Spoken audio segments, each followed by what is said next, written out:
Marino. I'm with the School for New Learning at DePaul University in Chicago, where we have been offering individually designed competence-based master's and bachelor's programs for some 40 years now.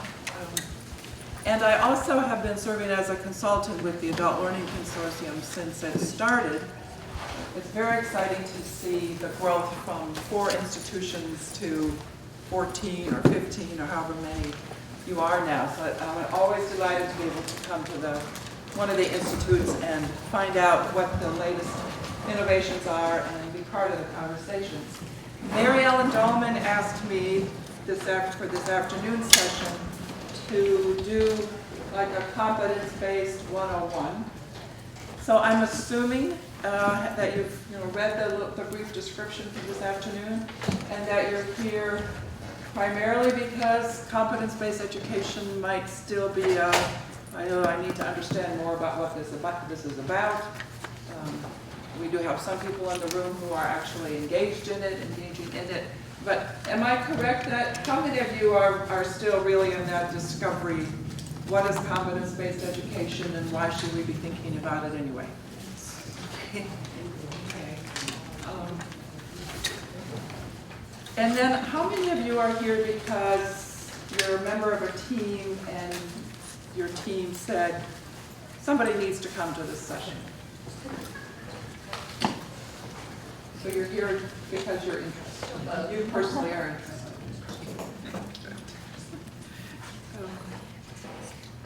Okay, you've heard metaphors for the competence-based education movement: avalanche, sea change, tidal wave, avalanche, volcano. These are sound like pretty mighty disruptive forces, and those are the kinds of forces that come without much warning. But as if you were in Susan's session earlier from AAC and you, as I was, she's talking about there are incremental, subtle changes that one needs to pay attention to over time. And that, I think, is what's happening with competence-based education. It's being discovered among higher education as a whole system, but it has been around for at least 40 years or more. So my subtitle for today's session is Evolution or Revolution, and I want to explore with you a bit of the history behind competence-based education. We won't spend a lot of time on that, but so many of the questions and the issues and even the practices have a foothold in a lot of history and practice. So I want you to, first of all, feel that if you're in this discovery mode about competence-based education, that it's not brand new territory. There are lessons, there are mistakes, there are great innovations that have already taken hold over the last number of years. So today I'd like to spend some time just on terminology, which seems to be changing almost weekly. Talk a little bit about the founding platforms and the movement from the fringe, competence-based education being on the fringe, to looking like it's going to be more part of mainstream higher education. Looking at some of the emerging models, what are the kinds of disruptions and controversies that are associated with competence-based education, and then, and most importantly, your perspectives and your aspirations. So these are talking points. This is not a fancy PowerPoint presentation, and I really appreciate when people ask questions, make observations, suggestions during the conversation. So please feel invited to do that. Definitions: competence-based education. This came out in 2013 from the U.S. Office of Education. One week, someone said there's no universal definition. The next week, the U.S. Office of Education said that competence-based education, first of all, is outcomes-oriented, that it tends to be uncoupled from seat time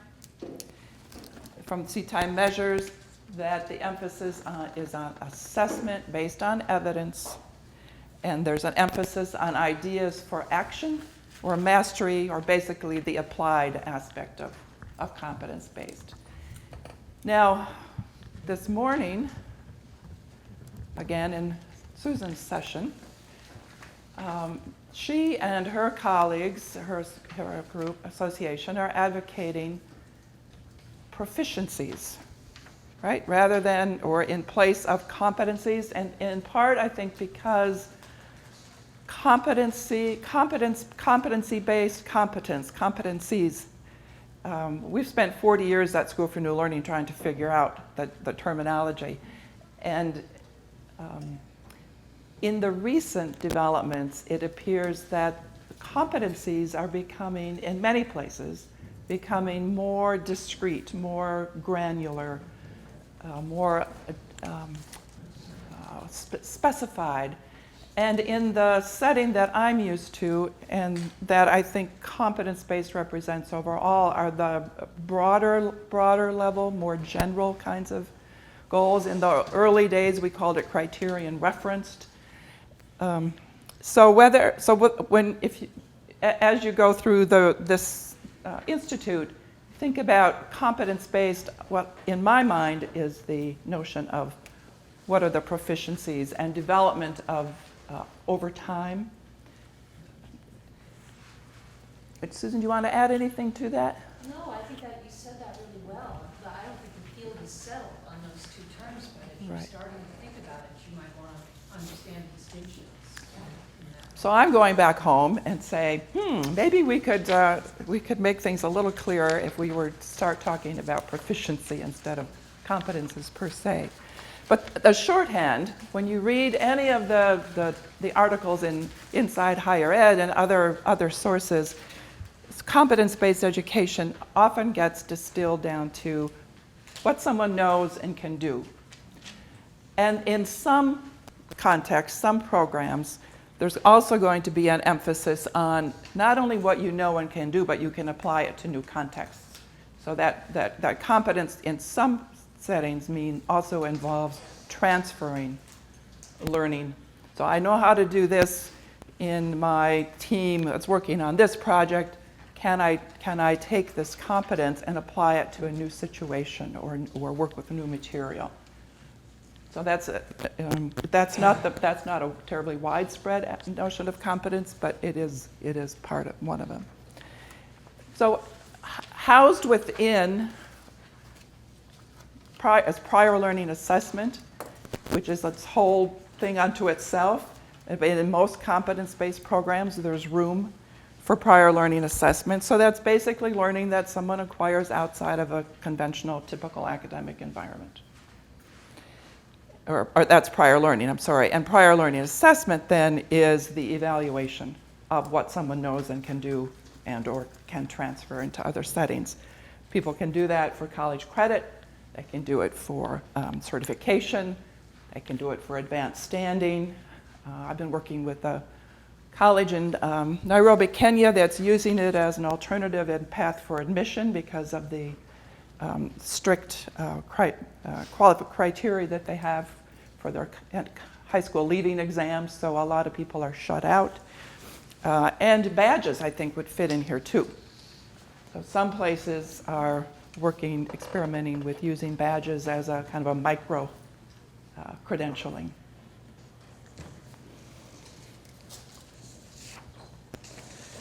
Do we have any other examples in terms of assessment, prior learning assessment, where it's being used? Could you amplify a little bit how you're using the word badges other than the obvious? What is the obvious? Well, I mean, if you're delegated to have certain responsibility, for example, you're given a badge. If you learn how to do life-saving in the Boy Scouts, you're given a badge. Right. So these are symbols of some achievement that you've indicated you're capable of doing. Right. So they tend to be symbols of the more micro level, what someone knows or can do. Where I am at the School for New Learning, we have a center that is non-credit, and we're offering different forums that try to cut across higher ed, business, nonprofits, entrepreneurs, and we're offering 2-day long institutes. So we're offering badges. for people who participate in those institutes, and then we have certain things they need to deliver in addition to just participating. So we're issuing the badges. Now, whether those have any legs, any place outside of our setting, we don't know. But in our last institute, just the end of April, we had 25 participants and 23 people wanted a badge. So they said they want to bring it to for their resume to put on for their workplace. Yeah. The MacArthur Foundation is experimenting with badges that are really quite rich.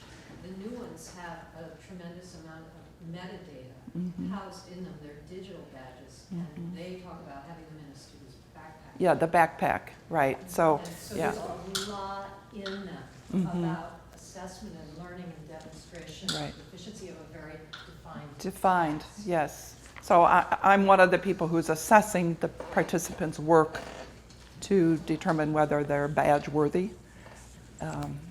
And then for the students, these are not, a lot of our participants are not students, but for the ones who are, we're developing ways for them to be able to incorporate that work as demonstration of learning, and could be packaged in ways that would earn credit or work toward certification. Does that address your question at all? Yeah, I think so. It's just certifications of any kind. This is a type of certification, basically. It is, yeah. Of any type. Take a certain amount of time to be digested by the communities that they serve. Yes. And so that's probably why I would guess myself for sure, and most people in this room probably didn't understand the context of when you said Yeah, that's why I asked yeah. the question. So does that help? I Okay. thought at least I know I'm not the only dummy. Well, it's brand new, so we're all dummies or we're all innovators. Kevin, have you all come to the point where you're actually putting any of the badges on a transcript? No, not yet. In our system, they could be incorporated as a learning activity that a student would then use to demonstrate a particular competence. That would be on the transcript, but not the badge per se. I don't know, does anyone have experience with that? I'm not sure I even understand the whole badge thing. Well, maybe we could hold that as a sidebar, another end of session conversation if people have more interest in it. Yeah, Andy? This isn't my experience, but I was at the EDUCAUSE meeting in February, and I think UC Davis has like a $4 million NSF grant to incorporate badging into their curriculum. And so right now we kind of look at it as micro-credentials, but they're trying to find ways to make that a transferable, transcripted kind of credit. So I guess it's not going to go away if we put money like that into it. So. Isn't there quite a debate about businesses and organizations determining whether the badge or the credit is more important as far as continuing education? Just simple continuing education credits? I don't think they're going anywhere. You don't think what is- badges? I think badges are here to stay. They're going to grow more and more. I think so too. I mean, I think they're going to have some value in the different workplaces as part of the continuous learning and performance that workplaces are looking for. And they can be packaged in ways that are legitimate, credible for college level learning. Yeah, and we're such a credentialed society, so the more sort of markers along the way, I think they may be well received by our students. From an academic standpoint, how would you, or maybe you can give us some distinctions between a certificate, a minor, and I guess now a badge, and the criterion for that academic work or value in a badge course-wise? Would it be 10 hours or 2 hours? Certificates have certain constraints. Minors have certain constraints. Degrees have certain constraints. Right. Badge. And we know that even with certificates and minors thing, it varies from institution to institution. Some certificates are 3 courses, others are 6 or 7 or more.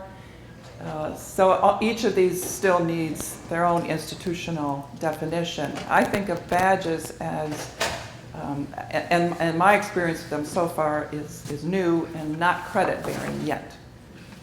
So but it's the same process. What are the outcomes? What are the learning outcomes? What are the particular learning activities that are part of it? If it's a pre-session, if it's a 2-day institute, if it's a follow-up to show ways people have applied what they've learned. What are the criteria for assessment and who's going to assess it? And then it's up to the individual program that the students are in to determine, are they going to recognize this badge learning in any way? So the question originally has been, CLU is different than a badge, or are they synonymous with each other? Where did the CLUs? Continuing Oh, continuing education, well, CEUs, that kind of, they're different. They're different. Now, they might over time become partners. In my place, we've partnered with the American Society for Training and Development and the SHRM, Society for Human HR Management, so that if their members take our institute, earn a badge, then those two associations will count that work toward continuing professional education. Yeah.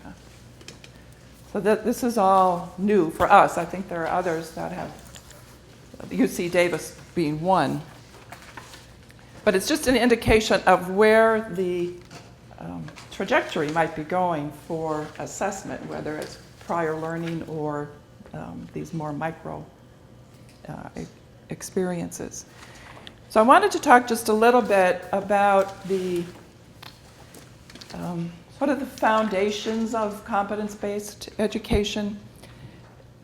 There's a long-standing tradition of innovation and experimentation. Those of you who have hair like me might remember in the 1960s and early 70s, it was a hotbed of experimentation and innovation going on. And these are just examples of some of the places where we were doing about a 180-degree turn in terms of some of the traditions of higher education. So University Without Walls movement that started in 1970-71 with 12 participating institutions around the country. I was part of the group that was at the University of Minnesota. There was Goddard College, you may have heard of in Vermont, Empire State College, I think most people know about in New York, Minnesota Metropolitan College, which was one of the early, it was a new institution created by the Minnesota system that was totally competence-based. The School for New Learning, where I am at DePaul, El Vernal College, which you may know in Milwaukee, which in the early 70s turned their entire institution around to become abilities-based. So those are just, I don't mean to exclude other pioneers, those are just a sampling. But what we had, many of these institutions and programs had in common was similar to what we're hearing today. Underserved populations, the people who are geographically isolated, prisoners, people on welfare and dependence, family dependency, which was primarily women at the time, the people of color, people who had traditionally been excluded or certainly not invited to higher education. There was the notion about learning anywhere, anytime, meaning that the fount of knowledge wasn't necessarily housed within the walls of the academy, but that people could learn at work, in their families, in their community settings, in their volunteer work, and that there was no time constraint or location constraint in terms of where learning might occur. And it was to be brought into the academy through the rigorous assessment process.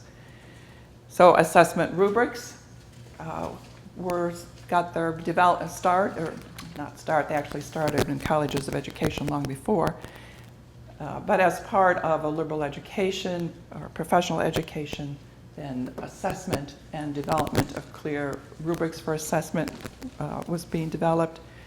Instead of using grades or credit hours, we used competences, and we did narrative transcripts. So an elaborate process of what did the students set out to learn, what did she actually, how did she do it, what's the evidence, and we had rather lengthy narrative assessments that were not just to be a final measure, but also and to give feedback to the student. So this notion of being able to provide feedback through assessment that would help the student continue to learn and grow in different ways. So some of us did not use grades, we did not use credits. We did use learning portfolios or some version of that, so that students could gather, compile what they'd learned from different sources. And as we know, unless you're in college, we don't necessarily learn in ways that fit neatly into disciplines. So that was the notion behind that. Faculty were serving more as facilitators of learning, mediators of learning, less than main presenters. So that was all going on 40 or more years ago. And it was going on the fringe.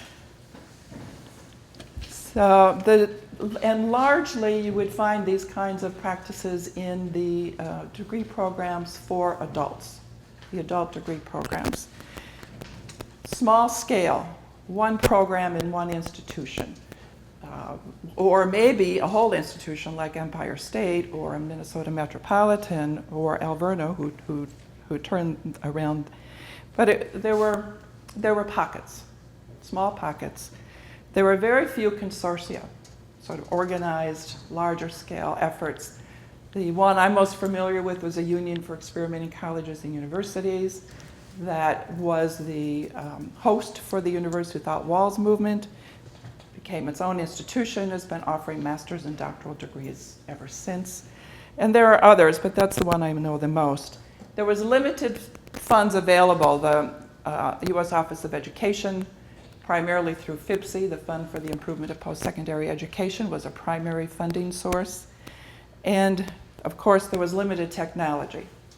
So I'm dating myself because when at University Without Walls, and our students were all over. They were in prisons, they were in Zambia, they were everywhere. Our communication was by letter, handwritten. Eventually we got a fax machine. We didn't have money for phone calls. So the technology at that time was not a friend. So now, why are we higher ed so enamored or at least enticed by competence-based education? And I'm not going to go through all of these in any detail because you've heard it. You've heard it in last year's sessions. You heard it today. Your institutions are part of the Adult Learning Consortium because you know that these things are going on. Students need to complete their degrees in a more efficient manner than typically is the case. Cost of education is going up, access to financial aid is decreasing. Employability is a huge concern, as we heard from our plenary speaker at lunchtime. Measures of learning need to shift from seat time and credit hours to outcomes rather than inputs. Technology has advanced profoundly. There are many more funding resources available. The University System of Georgia is one example. Lumina, Bill and Melinda Gates, Heron, many players in that philanthropy field. And we know that we need, more than ever, an educated workforce that is agile, that can do applied work, that can do integrative learning. And so now we're moving much more into the mainstream, or at least the potential of moving into the mainstream, we meaning competence-based. And it's just some of the terminology is interesting. We used to talk about adult learners, disenfranchised learners, non-traditional learners, and now it is post-traditional learners. Well, and this is still the same people. It's the adults, it's the people, the military, active and veterans. It is everyone who we have been serving over the years, who still needs to be served. But instead of using words like non-traditional, which says who they're not, we're trying to be more, these are the new traditional students. The statistic, 45% or more of all students on college campuses are age 24 and older. There's a systemic initiatives going on now that like we've never seen before. So there's the Adult Learning Consortium, which is a major systemic initiative. There's community college consortia. There's the Lumina Foundation, which is creating consortia. There's Susan's group, AAC and U.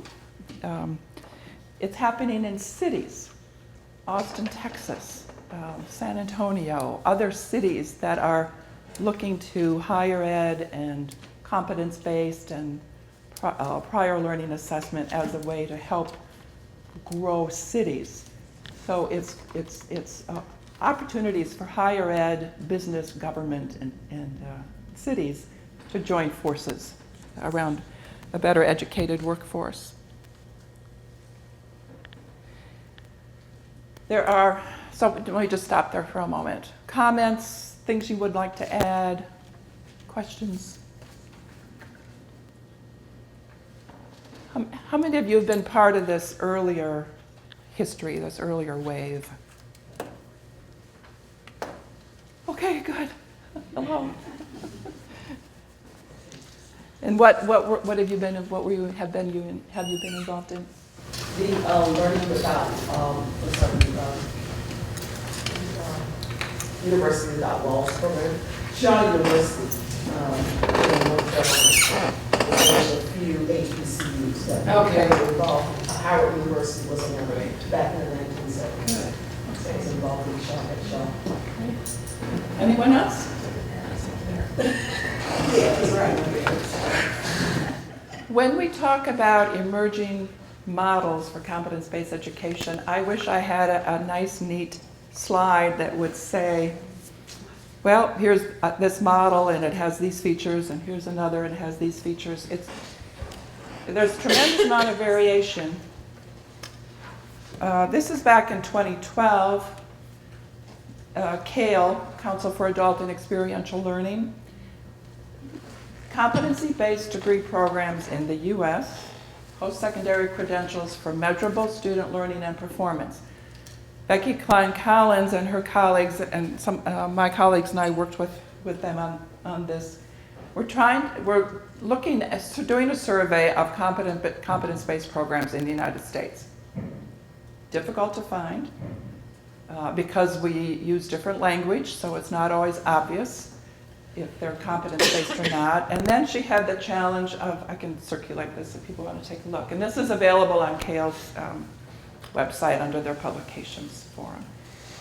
Trying to categorize competence-based programs, because again, the models, there aren't just clear, crisp models always.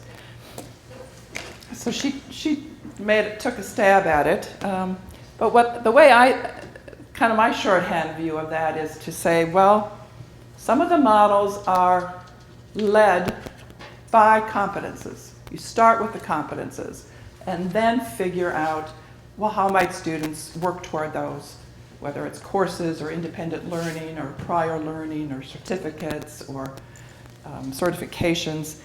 And so courses become just one pathway, not the pathway, because the competences themselves are in the lead.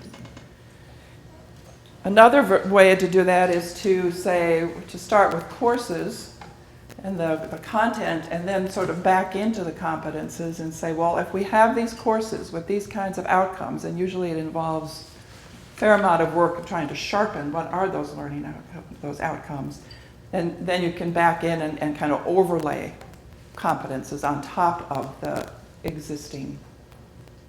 So is that, are you, questions, is that clear? So that works especially well when you have an existing program and you want to kind of move it into a competence-based framework. It is certainly possible to overlay competences on top of existing curriculum. Then there's mixed models. There's a lot of discussion now about the virtue of direct assessment, which is where we would decouple credit hours, and we would decouple seat time as the measures, and we would say, as some of our programs started out in the 1970s, let's create or articulate what the competences would be, and students will support students in acquiring and demonstrating those in a whole variety of ways. And we're not going to measure it by credit hours, and we're not going to measure it by seat time. Somebody might take half a term, others might take a year to achieve a particular competence. So one of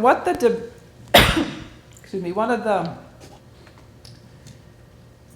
big challenges now is philosophically, if we're inclined toward a direct assessment, we still have some hard realities called financial aid, federal financial aid, employer tuition reimbursement, at least in my state, Illinois, is taking a deep dive, plunge. We still have students who are used to grades as markers of achievement, and if they get an A-, are very, very upset. So there are some of those long-term forces that are still pushing against what I think has becoming philosophically more in line with what many of us would say is the purpose of education. So let me just pause here for a minute, because these are, you may have other ways of thinking about models, or a description of a model that you might be using or playing around with. Trish? So in those 4 on the board, only direct assessment is the one with no credits attached. Do all the others have credits attached? Well, it's possible that this first one would, if it's competence-led, it might be direct assessment. Yeah, if they're not mutually exclusive. What's happened, I'll just tell you our own story from School for New Learning. When the undergraduate program started in 1972, again, no, we didn't use grades, we didn't use credit hours, and we had 50 competences that defined an undergraduate degree in 5 different domains. Over time, we got a lot of pressure from the financial aid office and from the registrar and the enrollment saying, well, you can't, your students aren't going to, they're not going to get full access to financial aid because you're not using the right currency. And this may be one of those stories that is kind of fun in the telling and there's no truth to it, but I think the truth is that the registrar and our dean at the time sat down and said, well, what are we going to do about this? And she said, well, okay, make every competence 2 credit hours. Okay, so that's okay. Then our students, and we then attached credit hours to competences, and when students took courses, they got a certain number of credit hours for those courses. Well, now we have a bachelor's degree that has 100 credit hours. And that's not going down well with anyone. So we are in a position of needing to defend, although I think we need to be on the offense about, this is a competence-based program. That was how it was designed. Credit hours were added on as a way to communicate with these other external forces, but we're now being asked to defend something that in a way, according to criteria or standards that were never intended in the first place. Reason for that story is that I think many places that are considering competence-based and would like to work with the direct assessment approach are getting advice often to do a mixed model. Lead with competences, do direct assessment, and still attach credit hours. So I don't know how, there are only a few places that have gone through the whole proposal stage to get direct assessment. The one we hear about most often is Southern New Hampshire with their associates program and Western governors, but I'm not sure that they implemented it in quite the way that it was initially approved. But do you know of any others? No. Yeah. Just an observation. It sounds a little bit like you've got an innovation for which there is no market fit, or poor market fit. In other words, this is obviously an innovation, even though it started 40 years ago, it hasn't really flourished and blossomed out into its full possible amplification. But there's a lot of pushback, isn't there, in terms of, especially I was thinking of the no credit hours. There have been experiments, and I can't think of the schools that have gone no grades. And I think in all cases they've gone back to grades because this was so much anxiety caused by potential employers, the students themselves trying to get into graduate school, et cetera, et cetera. So, I mean, have you thought of a way around that issue if in fact the marketplace places value on credit being given, being assigned, and some sort of grade being therefore derived from that, versus sort of a more philosophical standpoint which says we can certainly ensure the educational process even though we don't give credit hours if we do it right. Yeah.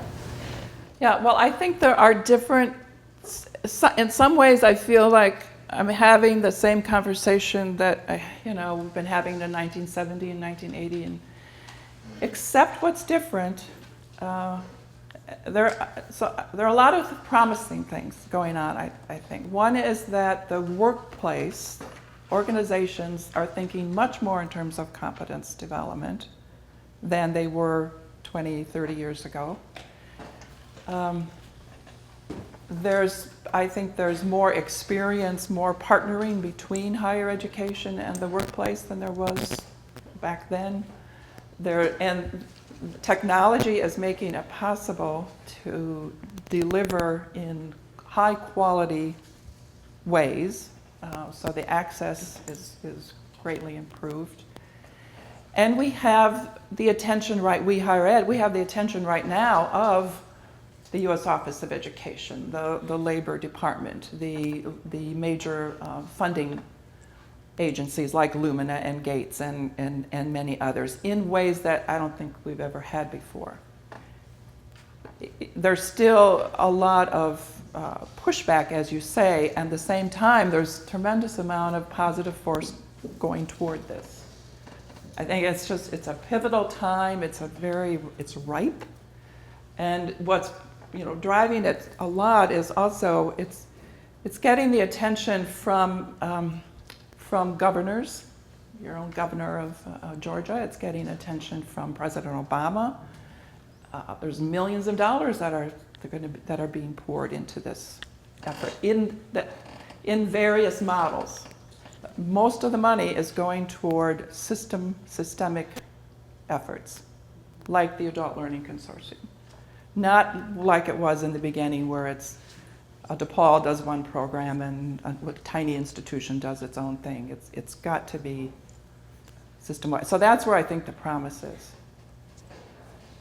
Did you want to add, Susan, or anyone?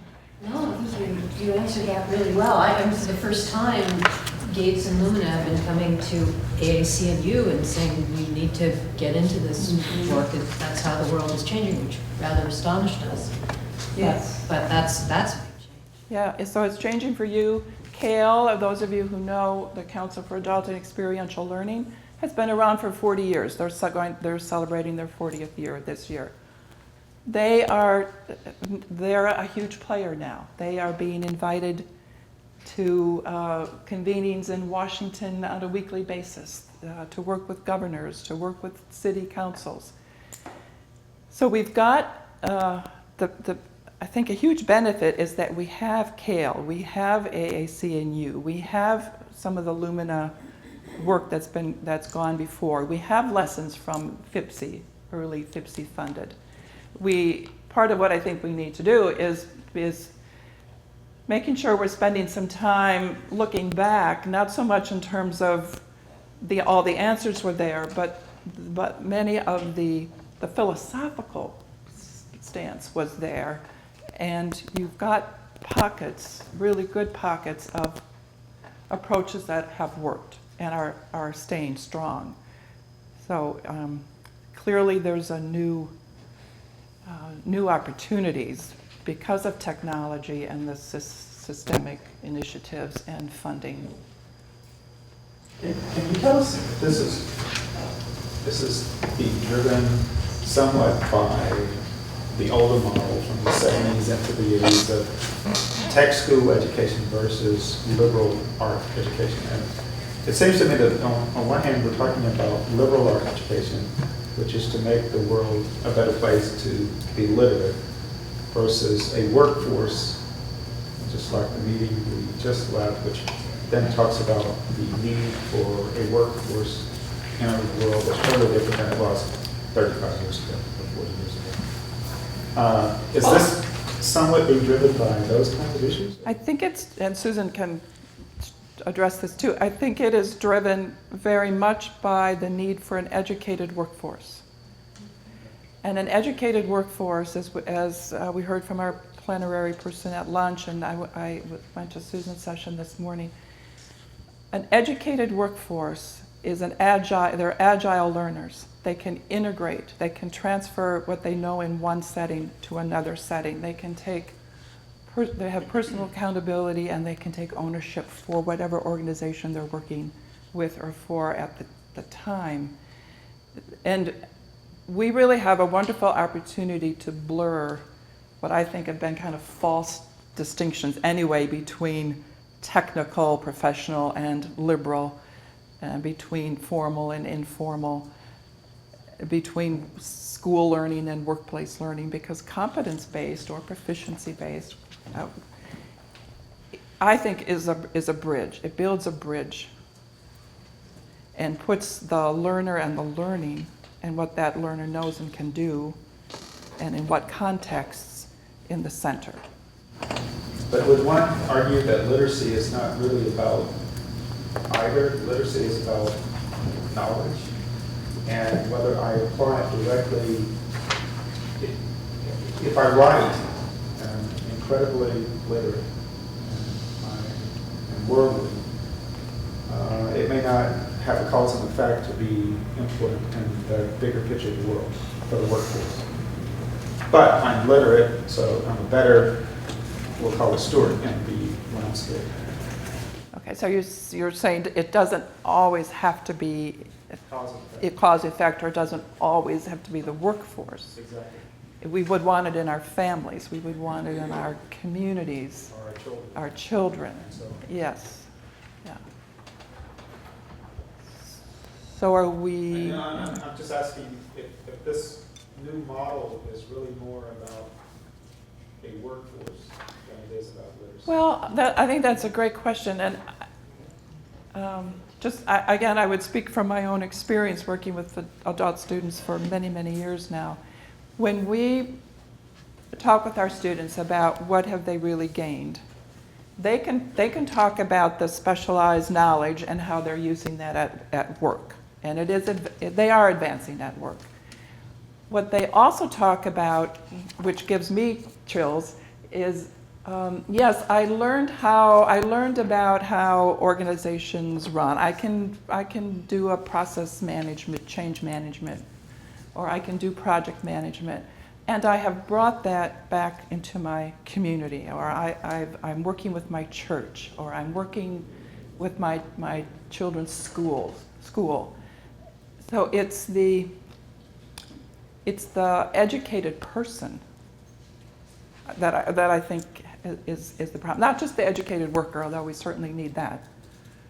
But it's as our speaker at lunchtime, it's the whole person. How are we going to be in the world and take what knowledge and competences we have for other as well? So I think that this is one of the greatest values is crossing these divides that we've had between higher education and work and home and between what's really formal learning and then there's all this other kind of learning, and putting learning back in the center, not education per se, but learning, if that makes any sense. Are we in agreement, or are we? Yeah, I think so. I mean, I'd like to believe that even if I'm a post builder and a farmer, I'm still literate. Right? That we build a better society because we have literate human beings in the American landscape, as opposed to a bunch of people who just know how to skillfully build, a product. For those who weren't in your session, you want to tell the Welder? Oh, the Welder story. Quickly, I guess I'm embarrassed by, I talked about this morning. I was at Wall State Community College in Alabama and talking about the essential learning outcomes, which are knowledge, skills, personal and social responsibility, and integrative and applied learning, and was talking to a bunch of chairs from arts and sciences and CTE. And one of the, embedded in the outcomes, you see diversity learning, intercultural knowledge, and ethics. And the chair of welding put his hand up, and he got very incensed. He says, I want this. They're not getting this. Diversity learning, ethics. I want that in welding. And I looked around, and the arts and sciences people were like ready to fall out of their chairs. But what it turns out is that you've got to prepare welders to work in the world, which is a diverse world. And the other thing is, you want your welders not to be taking shortcuts. Buildings fall down, bridges fall down, so you have to make this ethical decision. So I thought it was a beautiful opening to get philosophy and religion talking to CTE about exactly the sort of thing. That's I guess that was the story. Yeah. As quickly as I could get it. We hear a lot about disruptive innovation, disruptions, and controversies. So I was thinking about the work that I've been doing over the last number of years and seeing how the founding tenets, the philosophies have evolved over time. And also, and then kind of little, well, higher ed is just discovering this. We've been doing this for a long time. Okay, I'm over it now. So, because the innovations that are possible now are tremendous, and technology is helping us with that as an aid. And part of what's going, when you bring competence-based education or proficiency into your institutional setting, and the Adult Learning Consortium knows this very well, that for all of our philosophical stances and ideas and the innovative practices that we are going to be initiating, we have to look at the business models. Is that right, Trish? Yes. So what is a business model that's going to work for your institution or for your consortium? And one of the advantages of competence-based, where students can demonstrate what they've learned when they've learned it and get recognition for that, is that it might and probably will shorten their time for degree completion. But that's the research that's out there in terms of prior learning assessment, which can be a key piece of competence-based. So one of the controversies is, oh my goodness, if students are taking less time to complete, then we're not going to be getting as much revenue. Or if students are not taking my Intro 101 change management course, then what am I going to do as a faculty person? So there's those are controversial kinds of questions. There are wonderful illustrations out there of how these are being addressed, but they are things that have to be considered. And so faculty roles and responsibilities is another big area. If we're not guaranteed that we'll have a sequenced curriculum from 101 to the more advanced, et cetera, and that students could come in and demonstrate what they know and comp out of particular areas. What is the role? What is another role for faculty in terms of what does it mean to be facilitators? What does it mean to be coaches? Western Governors model, where the faculty are not delivering the content so much as they are there to assist the students as their students are learning and be able to coach them along. I've worked for years and years with, as a part-time mentor with Welder University when they were doing more individually designed, called them knowledge area modules. So the students would set out to develop a learning contract, and we would agree on that. And then as the student was doing the readings and figuring out how to apply what they were learning, then I would consult. But I wasn't instructing per se. I was there to coach, to guide, to suggest, but very different from I know the content that that the student is supposed to know. So there's opportunities for partnerships. We see a lot more partnerships with industries, as in the Adult Learning Consortium, partnerships between the technical schools, the community colleges, the four-year institutions.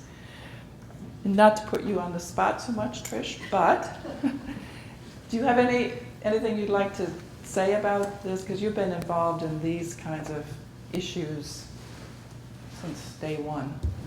I guess I would say that the business model is a really key part to that. We had a really interesting faculty panel at our last institute where BPAAs and presidents talked about how do you manage this kind of change and keep an institution going.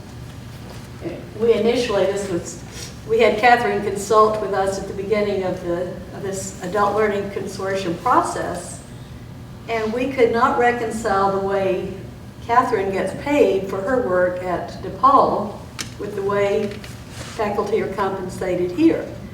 And it was a very long effort to try and come up with a compensation model that worked. So this kind of disruption does require a lot of rethinking, or it's not going to work in my view. So we might want to be on a high philosophical level, but at the same time we have to recognize the realities that presidents are confronting and trying to keep an institution afloat. That wasn't any help, I'm sure, but. Well, you're supposed to say how you've solved the He's got the answer. I'm from Southern Polytech, and 25 years ago, we established a master's degree in computer science with sponsorship by a division of IBM Corporation, and got around effectively exactly the problem that anything new in the university system is doing on the backs of the faculty by having them prepay for a year of the operation of the master's program. So we had guaranteed, quote, tuition that covered the costs of the kinds of things that you're talking about without having a mechanism in place that actually made it look like we were covering those costs. We built it into the bean counting that the people downtown wanted to see. Is that still going on? Is that still the arrangement? Is that still, you still have that partnership? No, by then, we had achieved a corpus of students that were generating tuition and generating seats, and we count, started up. It's always the planning in the first year or two that just screwed individual faculty in the university system of Georgia because the way the counting is done. Yeah. While we're putting other people on the spot, so is Linda still here? No. Georgia Tech did a similar, very thorough business analysis model of the pre-calculus, of the master's course, which is kind of a MOOC-like, but just as with PLA, MOOCs have to have a business model that's going to support it. So I think it is doable. And within the consortium, we did it by coming up with an established fee system for faculty assessors. So we do have a solution of sorts, but not for this drastic change that CBE might represent. Yeah, but you have come up with it for that really important component. Yes? One of the challenges, of course, of that is the fact that our competition is very real. And in fact, they continue to lower. There's no more fees, there's no more let's add this and pay for what we're going to do new. They're in the process of actually lowering. Western Governors is kind of the gold standard for that. But for $6,000 a year, I get all the competencies I want, and they use a course-based competency model, so it translates into courses eventually. Incomplete, their retention is very, very high, and most of their students, although they do come in with some work, because they're traditionally college, adult students with some college, they're finishing in about 3 years. At flat fee, $6,000, that's it, and that's as many competencies as you can acquire. At $44,000, I think that's where they are now, growing almost exponentially. Students, just do the math, that's a lot of money. They are not hurting in the least. And you have to compete against that. We should know that as of 2012, and I don't know how it's changed since then, Georgia was actually the 9th largest contributor to the Western Governors student population.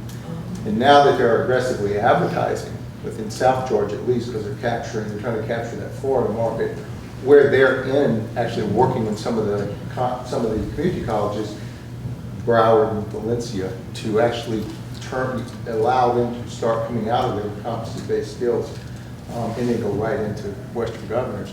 You can see their population, they're gearing up for a huge scale up over the next few years. Susan, and then I was just going to add that the University of Wisconsin system had to make a decision that the governor said, we're going to let in Western Governors, or you figure it out. And they said, oh, thank you, we'll figure it out. And so they now have the flexible degree option for the UW system. It's just opening. It's not perfect, but we are working very closely with them. But if that works, they're going to be competing with you. Brandman University, the adult ed program at Brandman is pretty robust, and they're using adaptive learning. And that's going to be competition, to say nothing of Southern New Hampshire. So I think it's really incumbent on people who care about learning and really robust learning, the way I found people at this conference care, to be thinking ahead and also to address the business model, the faculty model, and the learning model, and not to think, well, somehow we'll be okay if we don't. Susan, I'm sorry, when you say adaptive learning, what do you? Well, it's all online, Okay. but they have faculty, coach, mentor, instructional designers on contract in a very complex way, including their track faculty involved in different ways in putting together the learning. So you're interacting with it in adaptive situations, and you go through the program and it changes if you make mistakes. That's what they're Okay, I just doing. want people to be aware of that. Yeah. I just want to go back to the gentleman here who asked what were the drivers in the earlier conversation. And in some of the comments that have just been made, I don't think we should let it get lost in our conversation that perhaps one of the largest drivers, and you only have to read the Chronicle every week, is cost. Students are coming out of colleges with a huge amount of debt, and they are simply voting with their feet to say that we are looking for alternative, high-quality programs that will no longer require me to graduate with a student loan of $100,000 or more, or my parents who are no longer able to acquire a plus loan. Cost is really driving, I think, It's huge. is a major driver. It's huge for the traditional age student, it's huge for our adult learners who have limited access to financial aid, who are supporting elderly parents and grandchildren who, who are underemployed. It's really a huge phenomenon, the cost. And so the question keeps being asked, what is the value of a college education, a college degree? And that quickly leads to degree equals employment. And I think it gets back to your point. That's not the whole story for our society.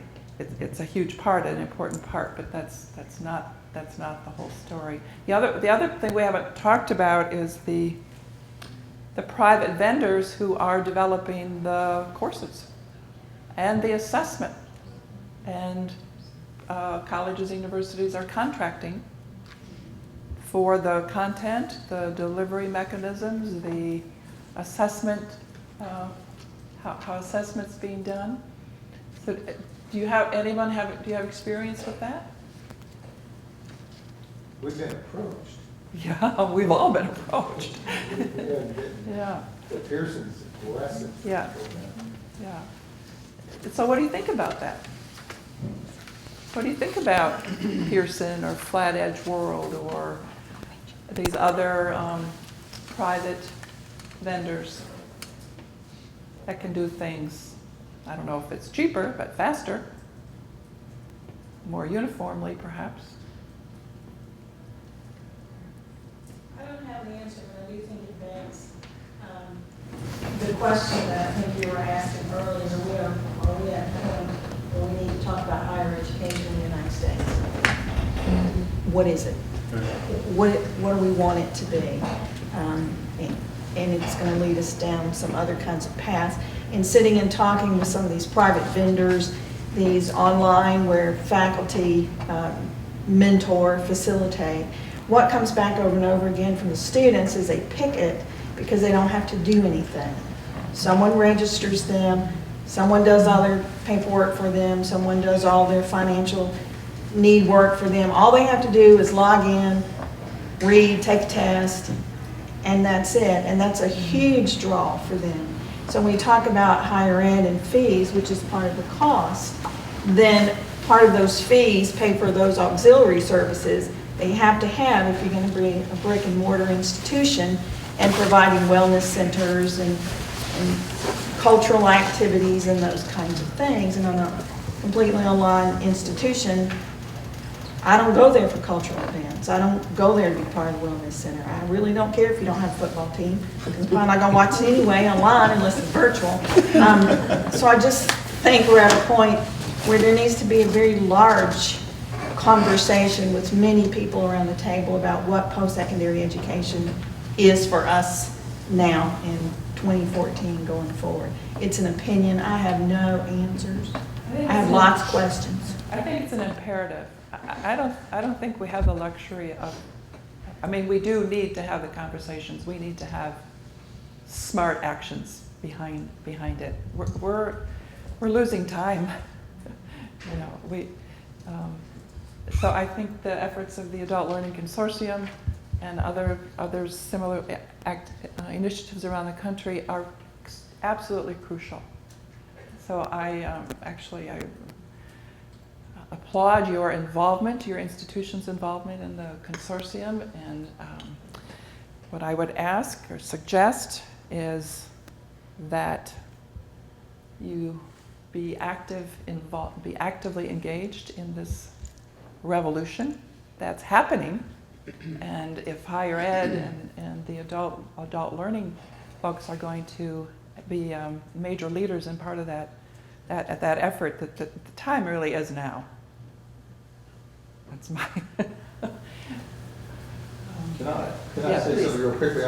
George McGaffey has been running around the country for some years now, maybe not a lot of years, pretty much talking about just that thing, that higher education needs to wake up. I had an opportunity to go out to supper with, I won't use his name and I won't use his organization, but he's a noted figure in online learning and what's going on in the future. And he comes from a consulting group, and he came with a crew as a part of the Aaron and David group from University of Wisconsin, who came down and talked to our faculty. But he said, as part of the conversation, which struck me, he said that, and this kind of goes along with George, what he's saying is, he felt like traditional higher education had no idea how close to the precipice they really are. And you hate these scare tactics, but that's just a reality. And if you really start looking, you can see it. Close to the edge of the precipice. It's not because they can't do it, it's just that they won't or they haven't. It seems that we grew to a culture, I think it's a systemic part of our culture, to the late 20th century. If we go 100 years back, I think we understood exactly what education was about, to some extent, and what we understood as the workforce. And so we had a workforce, and education was a luxury, and it became a luxury of our indulgence of what education became in the 20th century, late 20th century. So it does need a revolution about what it really means and what it doesn't. It does, and I would say, and build on the work from the adult learning, the adult degree programs that has been going on for 4 or more decades. Because one thing that really struck me, I guess because my world is largely adult higher ed, and I've been involved in higher education occasionally, but that's really my world. So I think that is the world. I think adult higher ed is what's going on. And of course, we really have been in many ways on the fringe. And I think we have a lot to contribute to the conversation and the future actions. At the same time, we have a great deal to learn. So I think this is the time where adult learning and higher ed in general need to join forces. Last comments before we adjourn? Well, thank you, everyone. Thank you very much.